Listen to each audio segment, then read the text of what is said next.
Nós estamos falando sobre as parábolas de Jesus, pregando, sobre as parábolas de Jesus.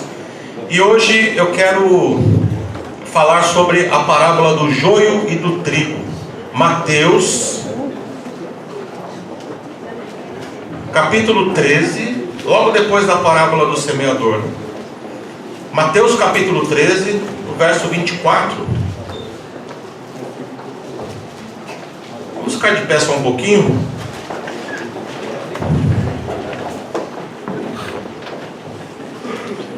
Mateus capítulo 4, nós vamos ler do 24, aliás, capítulo 13, vamos ler do 24 ao 30. Jesus lhes contou outra parábola. O reino dos céus é semelhante a um homem que semeou boa semente em seu campo. Entretanto, quando todos dormiam, chegou o inimigo dele, lançou o joio no meio do trigo e seguiu seu caminho. Assim, quando o trigo brotou e formou espigas, o joio também apareceu. Os servos do dono da plantação foram até ele e perguntaram: Senhor, não semeaste boa semente no teu campo? Então, de onde vem o joio? Ele, porém, lhes respondeu: um inimigo fez isso. Então, os servos lhe propuseram: Senhor, queres que vamos e arranquemos o joio? Ao que o Senhor respondeu: não, pois ao tirar o joio, podereis arrancar juntamente com ele o trigo. Deixai-os, pois, crescer juntos até a safra, e no tempo da colheita direi aos ceifeiros: primeiro ajuntai o joio e amarrai-o em feixes para ser queimado, mas o trigo recolhei-o no meu celeiro. Amém? Feche os teus olhos, vamos falar com Deus.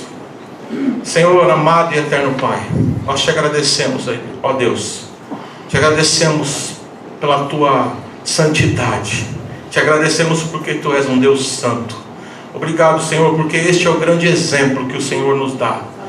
Pai, eu quero te agradecer também, em segundo lugar, pelas vidas que estão aqui hoje. Como é bom, Senhor, ver este lugar cheio de vida, de esperança, de paz. Como é bom, Senhor, quando nós nos reunimos, quando nós estamos unidos em nome de Jesus.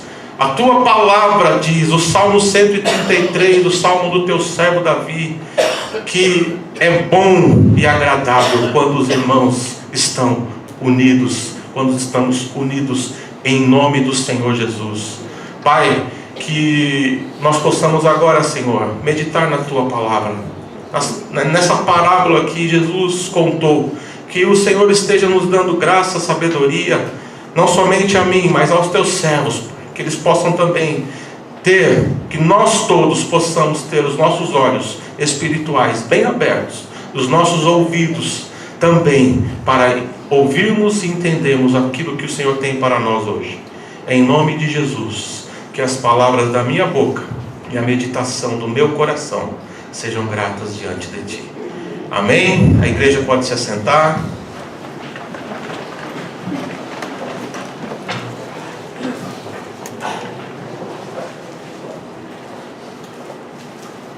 Quando nós estudamos a história do período de Jesus, nós percebemos que a cidade, ou as cidades, e os campos, vamos pensar na vida urbana e na vida rural. Eles eram muito próximos, esses dois conceitos aí de cidade e rural, urbano e rural, eles eram muito próximos, muito mais próximos do que quando nós pensamos em nossos dias. As cidades eram praticamente aldeias, muito pequenas. Pensando aqui na região de Jesus, na geografia do lugar onde Jesus nasceu, cresceu e morreu, as cidades eram pequenas, eram praticamente aldeias. E Jerusalém era a maior cidade. Para vocês terem ideia, vocês já ouviram isso, acho que em algum momento, nas festas principais, principalmente festa da Páscoa, do Tabernáculo, do Pentecostes, a população de Jerusalém naquele período, ela praticamente triplicava. Mas a população, quando não estava em período de festa, ela também não era uma população tão grande assim. E Jesus, ele conhecendo, ele andando, ele pregando, vivendo naquele lugar, ele aproveitou muitas situações, como nós falamos, as parábolas são histórias que podem ser fictícias ou não. Ele pode pegar exemplos, ele pegou exemplos de histórias que ele conheceu, que ele viveu, porque ele é eterno. Então, essa questão da cidade, do campo, do viver, é muito importante, porque como que eles negociavam? As moedas da época, a maneira como eles cultivavam a cultura, né? No sentido de ervas, de plantação mesmo, de trigo, da própria azeitona, como eles faziam. São detalhes tão interessantes que quando nós vamos pesquisar, nós entendemos muitas coisas que Jesus fez, muitas coisas que Jesus falou. E ele usou essa metáfora, né? Essa analogia em relação às plantações, ao dia a dia do homem do campo. Nós estamos estudando o livro de Oséias lá no seminário, e tem uma coisa que vocês também já perceberam isso.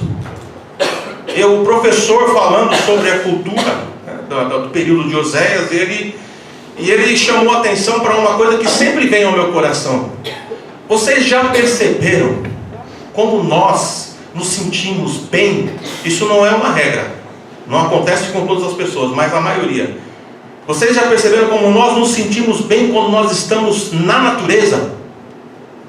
No campo, na praia, ali em contato com a terra, em contato com aquilo que Deus fez. Quando eu estou viajando, eu fico comparando a obra do homem e a obra de Deus. Eu olho para o asfalto e vejo a obra do homem, feio, preto, mas necessário, né? Infelizmente. E quando eu olho no horizonte, eu vejo a obra de Deus. As montanhas, o céu, a terra, as nuvens, os pássaros, a paisagem que o Senhor parece que desenhou com as suas próprias mãos, né? Fazendo assim de uma forma, falando de uma forma simbólica. Como é bonito! Como é bonito! Como é bonita a natureza! Como é bonita a terra que Deus fez! As águas, as cachoeiras. Quando vocês viajam por aí, até mesmo aqui perto, eu lembro sempre que o pastor Carlos sempre fala, quando ele voltava ou ia para a casa da sogra, e voltando faz aquele, o alvorecer, que é o final da tarde, né? Forma aquela paisagem linda, o sol, enfim, como nós nos sentimos bem quando nós estamos em contato com a natureza. Por quê? Porque Deus nos criou do pó da terra. Deus fez o homem do pó da terra. E o Senhor colocou o homem no jardim. O Senhor colocou o homem em contato com a natureza. Você vai dar nome aos animais. Não está na palavra, mas Ele deu nome às árvores. Você vai gerenciar. E o Senhor colocou o homem na natureza. Agora, o homem, ele teve principalmente na antiguidade, na formação das cidades, nesse ajuntamento, e depois, durante a Idade Média, que também aconteceu uma mudança. O campo, no período da Idade Média, foi prioridade. Depois, na Idade Moderna, com o Renascimento e a questão das cidades, da burguesia, as cidades voltaram a ser protagonistas, mas o homem se sente bem no campo. Eu, pelo menos, eu creio que muitos de vocês, nós nos sentimos bem no campo, na natureza, andando a cavalo. Eu levei minha filha eu e o Alex, o Pop, nós levamos nossas meninas para dar uma voltinha de cavalo, aqui em Mariporã. E ela não para de falar, pai, Vamos andar de cavalo, eu quero andar a cavalo, eu quero andar a cavalo. A Ana Laura, agora ela corre como um cavalo. Ela sai pelo meio da casa. A natureza nas veias da menina. Então é essa coisa maravilhosa, né? Quando nós estamos no sítio, eu estou vendo o Walter ali, fica doido para ir para Bertioga, né? Para ir para a praia, para ficar perto da natureza. E Jesus entendeu bem isso. Ele entendeu bem, ele sabe que nós somos assim. Por isso que ele deu tantos exemplos em relação à natureza, à plantação, ao plantar e colher. Tudo isso que envolve, né, os exemplos que a Bíblia nos dá em relação à natureza e essas coisas que envolvem, né, o reino de Deus. O texto que nós lemos, quando eu falei sobre a parábola do semeador, alvorecer é o raiar do dia. Obrigado. Quem sabe faz ao vivo. O raiar então é quando nasce, né, o dia, é isso? E quando está, é o entardecer. Obrigado, gente, obrigado. O crepúsculo, né? Agora peguei uma melhor palavra. Peguei vocês agora. Então, a parábola do joio e do trigo, como eu falei agora, Jesus, ele explicou a parábola do semeador. E eu, pesquisando, né, sobre as parábolas, eu falei, talvez eu tenha falado, olha, foi a única parábola que Jesus explicou, mas não foi. Ele explicou também a parábola do joio e do trigo. Passando aí algumas páginas para frente, ou uma página, no mesmo capítulo, do 36 ao 43, Jesus explica essa parábola aos seus discípulos. Então, vamos lá, vamos meditar um pouco nessa parábola. Em primeiro lugar, Jesus, ele é o semeador dessa palavra, segundo a própria explicação dele. Ele é o semeador, o campo simboliza o mundo, e a boa semente, diferentemente da parábola do semeador, onde a semente é a palavra de Deus, nessa parábola, a semente ou as sementes são os filhos do reino, como ele explicou. São as pessoas, são os escolhidos do Senhor Jesus, é a própria igreja. E o joio são aqueles que pertencem ao maligno. A igreja de Jesus, nós, as pessoas, quando eu falo igreja, como o Carlos bem colocou aqui, eu não faço essa separação, não tem muros comigo. Eu não quero aqui desprezar placas de igreja, denominações. Eu não quero causar polêmica naquilo que eu estou dizendo, mas Jesus, nós temos que entender que Jesus, quando ele esteve na terra, ele não pregou sobre denominação, nós não vamos ver em Jesus divisões, ele apenas pregava o evangelho. Nós vamos ver Jesus entrando nas sinagogas, entrando no templo, nós vamos ver Jesus indo para Samaria, os inimigos, né, como nós sempre falamos aqui, os inimigos dos judeus. Jesus vai até a Samaria. Muitos judeus não iam até a Samaria, Jesus vai. Jesus fala com judeus, ele atende os romanos, ele atende as mulheres, sejam elas estrangeiras ou da sua própria terra. Ele fala com todo mundo, ele é aberto. O que nós temos que entender é que Jesus, ele veio para construir realmente, como nós falamos, o Carlos falou agora, construir pontes, tentou, pelo menos, livrar o povo de uma religiosidade, de uma religiosidade cega, que fazia separações, que diminuía outras etnias, que diminuía pessoas, que diminuía a questão do gênero, mulher era inferior. E Jesus vem e mostra que não é assim. Nós fazemos parte de uma igreja, e esta igreja não tem placa. Não tem placa, ele não colocou placa. Os primeiros cristãos, quando eles se reuniam, eles não chegaram ali na frente do lugar onde eles estavam e colocaram ali uma placa: aqui é a igreja de Jerusalém, a primeira igreja de Jerusalém. Não, eles apenas se reuniam. É claro, irmãos, que nós temos que, assim como o apóstolo Paulo instruiu as comunidades no primeiro século, nós temos que prestar muita atenção no que está sendo pregado nessa comunidade, no que está sendo falado, como são as pessoas dessa comunidade.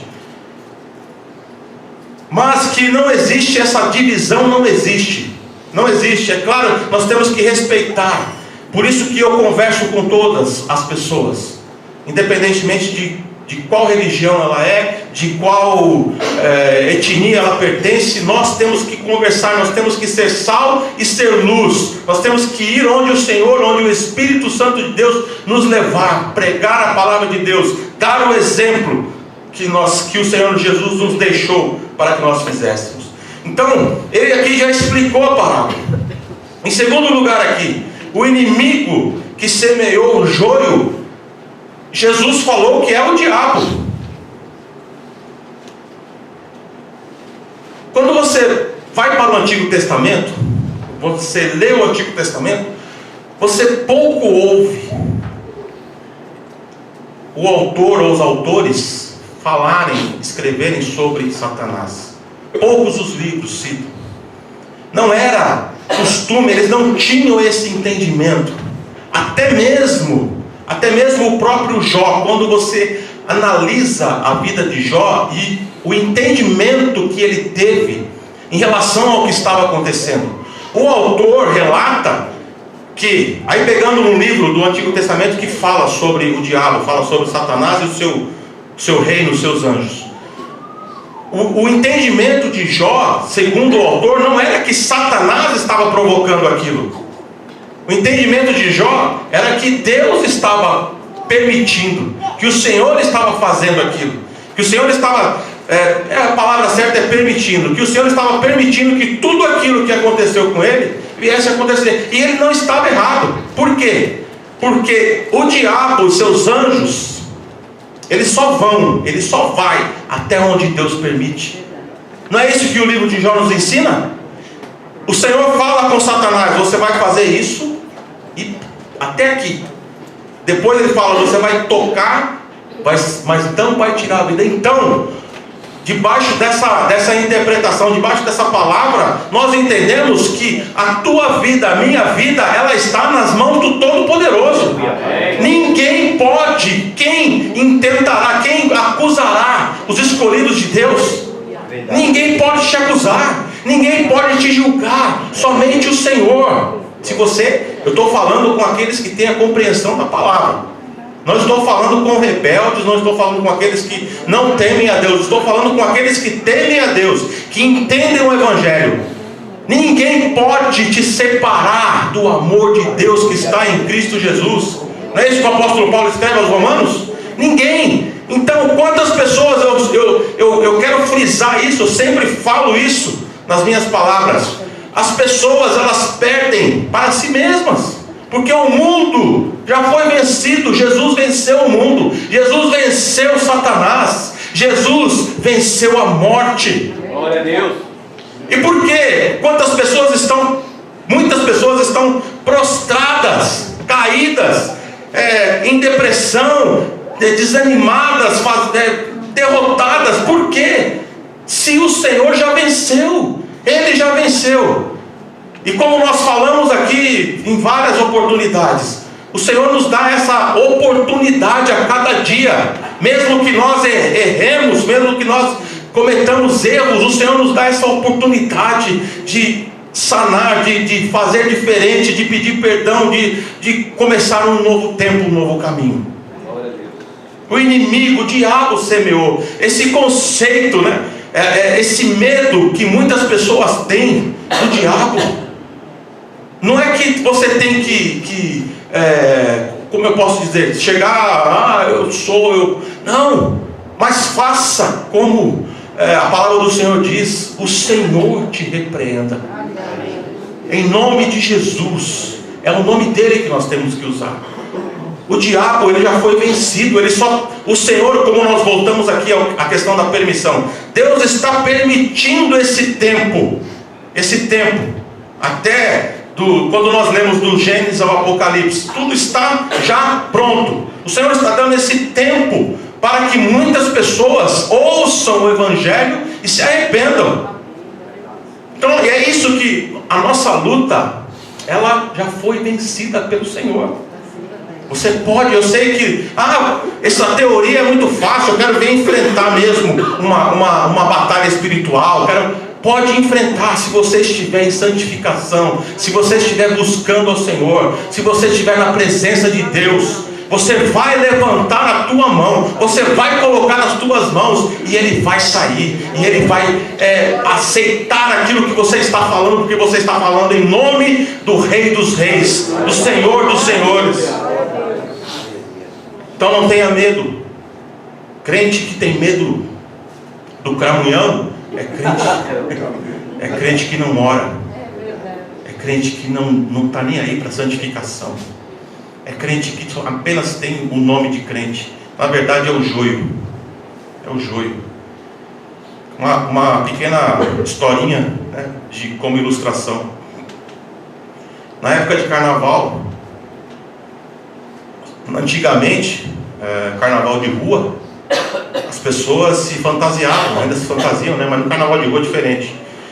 Então, resumindo a história, estava tendo carnaval e aconteceu alguma coisa na rua, ou um assalto, que a população, a multidão é assim, né? Vai, barulho, todo mundo sai correndo, não sabe nem porquê, vai embora.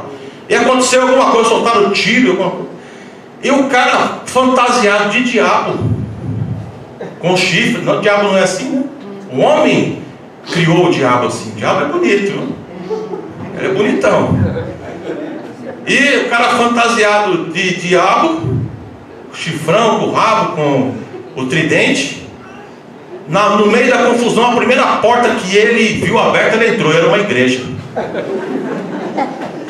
Os irmãos todos orando, né? Orando. E ele entrou, e os irmãos estavam em oração. De repente ele ficou do lado de uma mulher. E ela não estava orando com os olhos fechados, né? Porque ela olhou, começou pelo pé. Quando ela viu, ela falou assim: eu nunca falei mal do Senhor, não.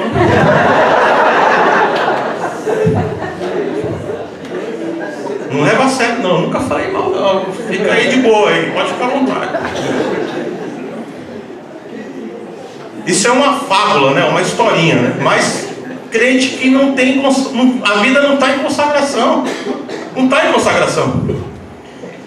Em terceiro lugar, o joio é o falso trigo que foi lançado enquanto, como o texto diz aqui, enquanto todos dormiam. O inimigo, ele vem sorrateiramente. Essa palavra é interessante, né? A etimologia dela. Sorrateiramente, como um rato. O ratinho, ele chega, ninguém escuta, né?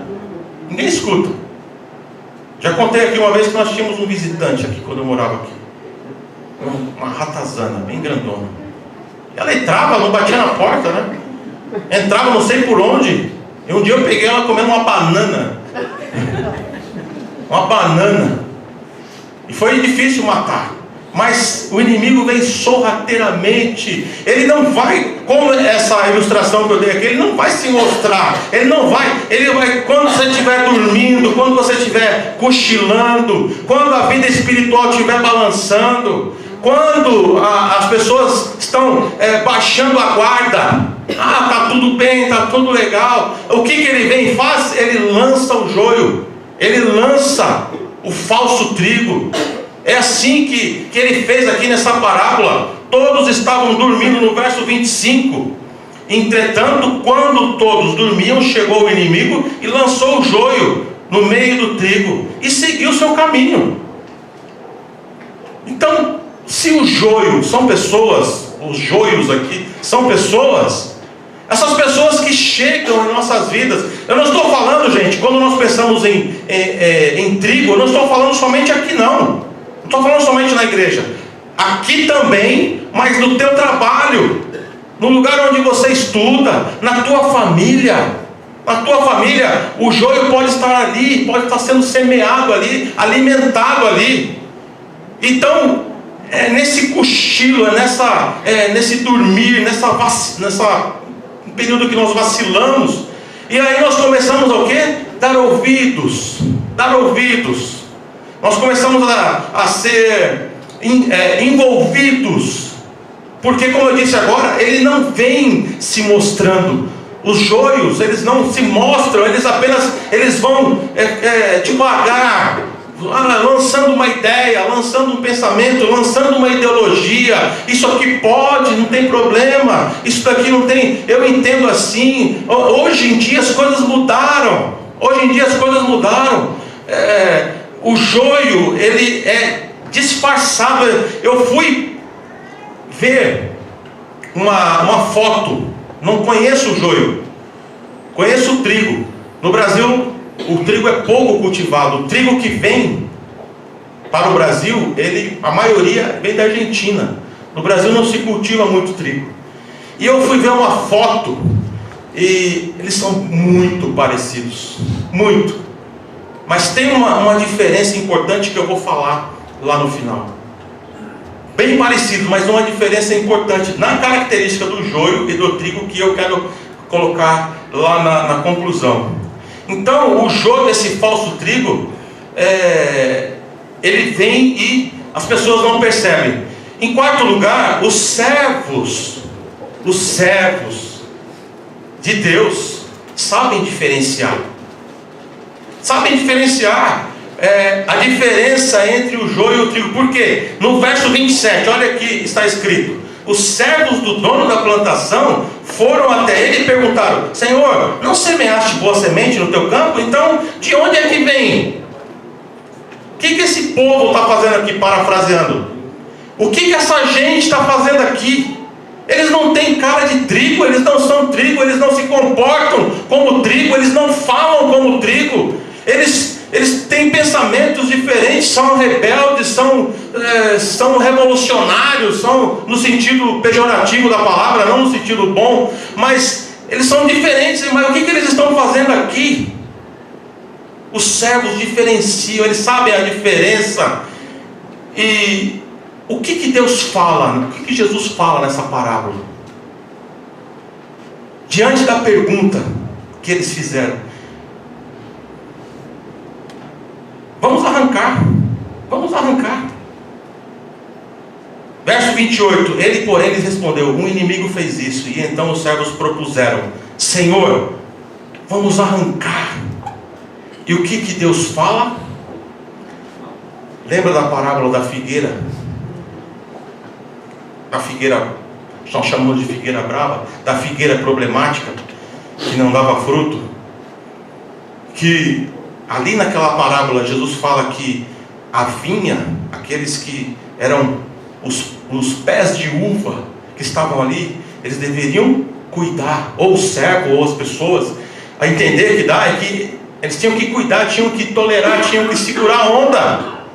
Da mesma forma aqui, olha aqui o Senhor Jesus fala: não, pois, no verso 29, pois ao tirar o joio, podereis arrancar juntamente com ele o trigo.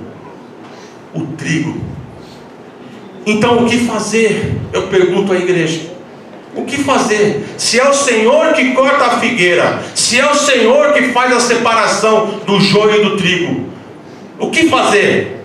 Permaneçam firmes na palavra. Permaneçam firmes firmes na doutrina, na oração. Permaneçam firmes, porque não somos nós, queridos, que temos essa autoridade, nesse sentido aqui específico, essa autoridade de arrancar o trigo. Não somos nós que vamos tirar as pessoas do lugar onde elas estão. Lembram-se que eu falo de igreja, que eu falo do trabalho, que eu falo do teu lar, que eu falo em todos os lugares onde nós estamos sendo igreja. Eu sei que muitos de de vocês enfrentam. Eu também enfrento problemas com outras pessoas, problemas de relacionamento, problemas. Tá nítido que essa pessoa, ela não é servo do Senhor, que ela não compreende o Evangelho. O que é que nós temos que fazer? Primeiro lugar, ore por ela. Ore por ela, não fale mal. Não fale mal. Eu não me lembro bem um exemplo que nossa irmã lá, ela falava a respeito de uma pessoa que perseguia a Maíra, lá no trabalho, né, Maíra? Resumindo a história, a Maíra foi até essa pessoa e colocou o dedo no nariz dela, afrontou, falou, virou o rosto. Não!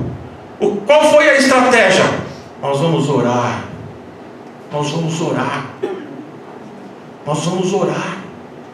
Elas oraram.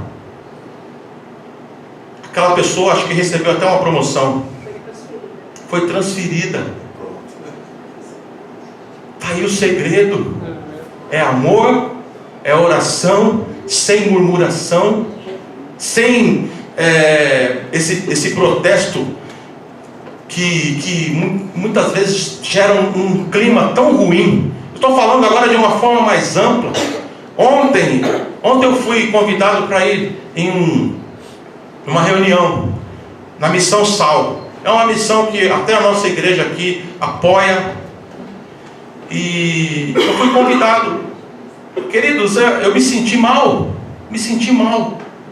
Por quê? Primeiro que foi marcado para começar às 7, começou às 8.